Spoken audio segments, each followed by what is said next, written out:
Nous allons maintenant passer à la première partie, à ce premier test d'une certaine manière, puisque nous allons reprendre des faits d'actualité, de l'actualité économique et sociale que nous avons traités pendant toute cette année à cette à suivre et qui vous permettront peut-être de vous confronter à des acteurs, à des témoins de cette actualité. Face à vous, il y aura donc 5 personnes qui vont à chaque fois vous questionner, vous proposer des réflexions. Premier thème, il s'agit de l'affaire Daewoo. Alors vous vous souvenez, Daewoo, c'est ce Coréen, cette société coréenne dont le chiffre d'affaires est d'environ 300 milliards de francs, voulait Thomson Multimédia, il ne l'a pas eu. Et à cet automne 96, Maryse Manot, pour l'équipe de C'est à suivre, enquête en Lorraine dans l'une des 3 usines déjà implantées en Lorraine, Daewoo y avait créé 1400 emplois. Il y aura sur ce plateau, face à face, des ouvriers, dont Mme Marilyn Caglia de Longwy, et face à elle, le PDG de Daewoo, M. Bay, qui découvrait une réalité sociale très différente de celle de ces usines de l'Asie du Sud-Est. En fait, nous avons 22 usines dans 15 pays différents.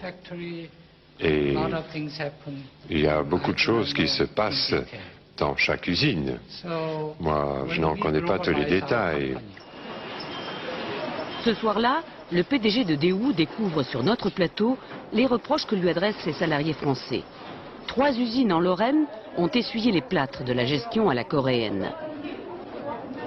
Je me suis retrouvé avec un chiffon à la main, un seau d'eau, et on a fait tout un ménage, un gros ménage qu'on a fait. Ils nous ont fait nettoyer les murs au triclot, 5 heures du matin. Ils aimeraient bien qu'on travaille comme chez eux, comme les Coréennes, quoi. Eux, ils se taisent, ils sont rapides, ils voulaient quand même qu'on soit comme eux, mais on peut pas, on n'a pas la même mentalité. En octobre 96, à l'usine d'Orion, un accident a coûté la vie à un salarié coréen. Le 13 mai dernier, le tribunal condamne Daewoo. Conséquence, un échéancier est en place pour la mise à niveau des normes de sécurité dans l'usine. On n'est pas opposé à la venue du groupe Daewoo, mais simplement nous on dit on est aussi pour des emplois en Lorraine, bien sûr on se bat tous les jours, mais on dit pas dans n'importe quelles conditions. Les syndicats, l'inspection du travail, ont fini par imposer le respect des droits sociaux minimums chez Daewoo. Mais l'adaptation aura pris quelques années. Alors Marilyn Caglia, bonsoir. Bonsoir. Qu'est-ce qui s'est passé depuis l'émission ? Bon, eh bien depuis l'émission, même si ça n'a pas toujours été facile, mais ça a permis au moins de renouer des liens et de poursuivre. Alors ça veut dire qu'il faut encore se battre, mais on est toujours présent pour continuer. Vous avez en face de vous de nouveaux députés. Qu'est-ce que, fort de cette expérience et de la bataille que vous avez menée sur le terrain, pour que les règles sociales soient appliquées, qu'est-ce que vous souhaitez leur dire? Oui, donc moi j'ai plusieurs choses à dire. C'est en fait que je viens de Longwy en Lorraine. Lorraine, c'est le cœur de l'Europe, hein, tout à fait. Et là, il y a eu la crise de la sidérurgie lorraine. Donc ça, c'était imparable, ça a amené beaucoup de drames sociaux. Puis il y a eu des entreprises étrangères qui sont venues, je dirais qu'encore bon, puisqu'on attend encore le patronat français, des entreprises telles que Daewoo, où il faut se battre, mais c'est aussi une expérience. Et au-delà de ça, on a aussi des entreprises du groupe Matsushita, telles que JVC et Panasonic.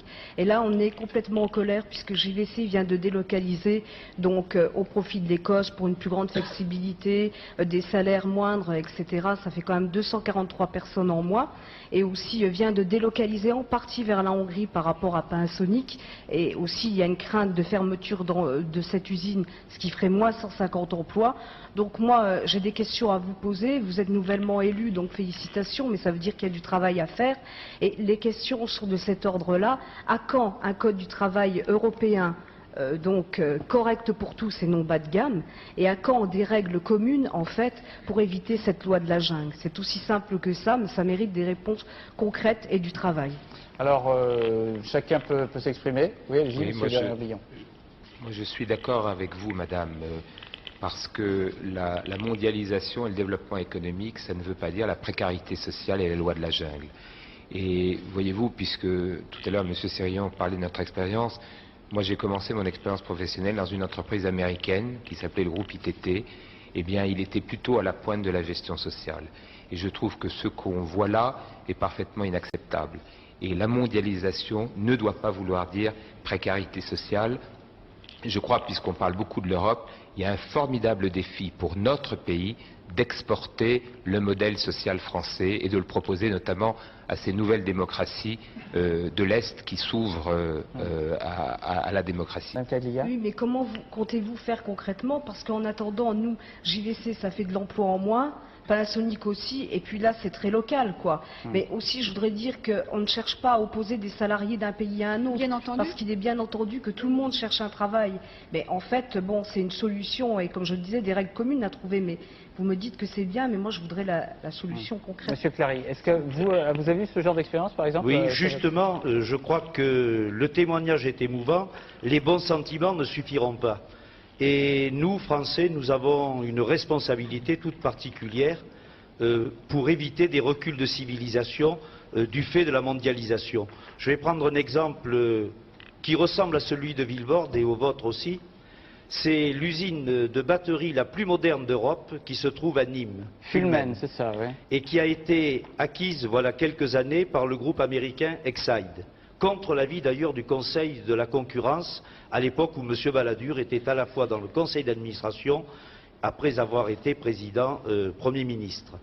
Or aujourd'hui, cette usine, qui est la plus performante, qui a obtenu tous les labels ISO 14001, qui a obtenu des primes, qui a un rendement très élevé, avec 208 salariés très compétitifs, doit être supprimée.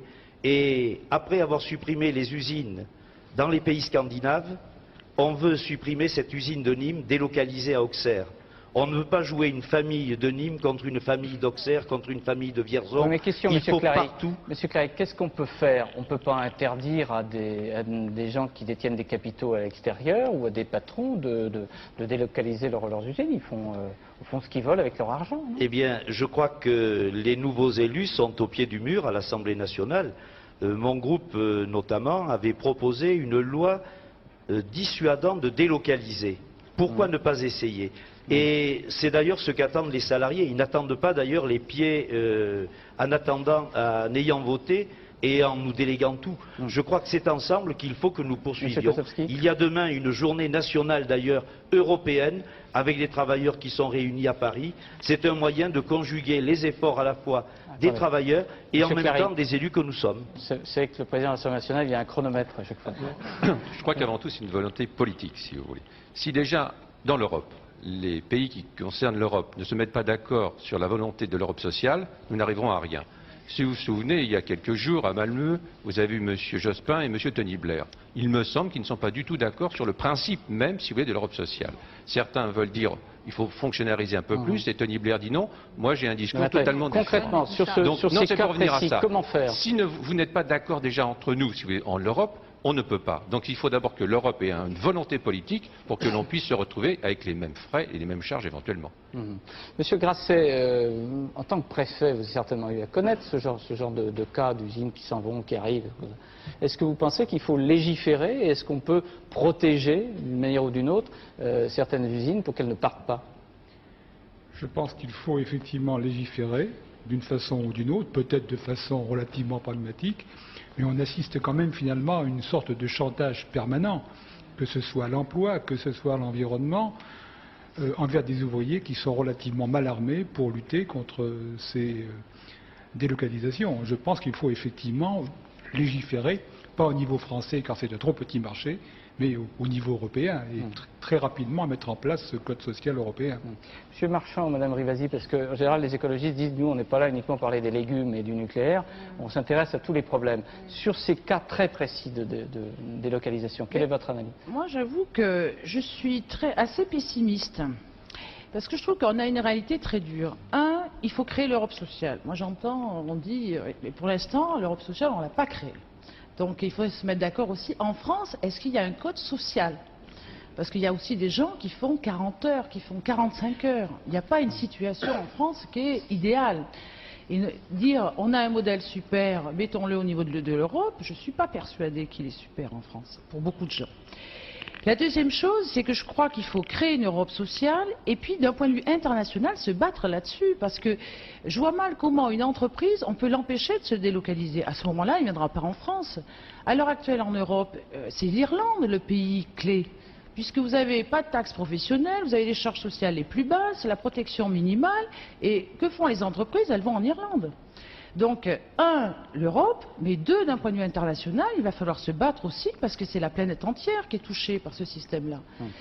Et légiférer, je crois qu'il faut légiférer déjà sur le code social français. Qu'est-ce que c'est le travail au niveau français? Qu'est-ce qu'on demande au minimum? Et puis ensuite, sur l'Europe sociale, il faudra des critères communs là-dessus, et ensuite d'un point de vue international. Moi, je n'ai pas dit que le code du travail français était le meilleur, mais je veux dire, c'est aussi votre travail et le travail des députés européens de voir, et c'est surtout avant tout une volonté politique, parce qu'on ne va pas pouvoir non plus continuer comme ça. Il y a quand même en Europe 18 millions de chômeurs, 50 millions d'exclus. Si c'est ça l'Europe, c'est pas la peine. Moi, je suis pour l'Europe, mais pas comme ça. Mais je comprends bien que vous soyez pessimiste, mais il faut aussi aller de l'avant, sinon vous ne nous redonnez pas l'espoir à nous, en fait, non plus. Monsieur Perrault. Oui, moi je voudrais dire qu'on a toujours l'impression que la loi du marché, que la mondialisation, c'est quelque chose d'absolument surnaturel qui s'impose à tous les hommes de la planète. Enfin, je crois qu'il faut quand même rappeler que ce sont des hommes qui règlent les échanges mondiaux. Ce sont les hommes qui ont signé les accords du GATT. Ce sont des hommes qui règlent l'Organisation mondiale du commerce. Et vous avez raison de nous interpeller, parce que c'est directement de notre responsabilité politique en tant qu'élus d'un pays comme la France. Mais il est certain que seuls nous ne ferons rien, les problèmes se régleront au niveau européen, mais aussi au niveau mondial. Mais moi, je refuse l'idée que c'est quelque chose qui s'impose à nous et qui s'impose à la planète comme une force surnaturelle. Non, ça s'appelle le capitalisme au niveau de la planète. Alors,